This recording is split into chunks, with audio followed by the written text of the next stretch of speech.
Эс турган көчө Жалал Абад шаарындагы негизги көчөлөрдүн бири болгон Токтогул көчөсү. Дагы мына ушул көчөнүн эки тарабына жөө адамдар басуучу тротуар, темир бетон арык курлары жаткырылып, ал эми аллеяга болсо узундугу 1,5 чакырымды түзгөн таштаман көчөлөр.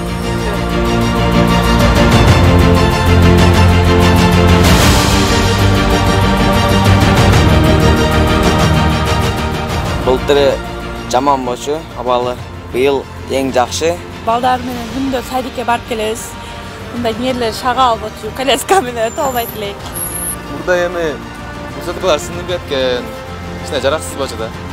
Азыр жакшы, жарак болуп калды.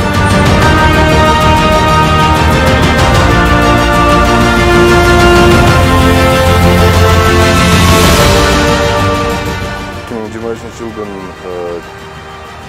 иш планына каралып, Токтогул көчөсүнүн жүрүүчү жолчу жана темир бетон арыктарын орнотуу иш планга кирип,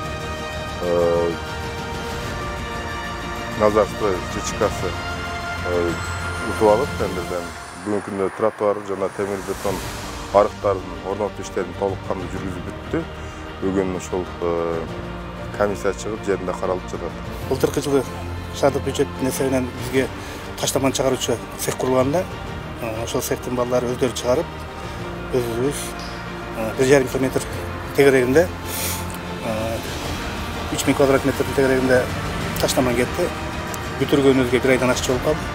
Буга чейин бул аллеянын ичи эски Союздун убагындагы асфальт болчу. Бүгүнкү күндө биздин жаштарыбызга, шаардын тургундарына бир ыңгайлуу шарт түзүү негизинде ушундай таштаман менен толугу менен бүтүрдүк да.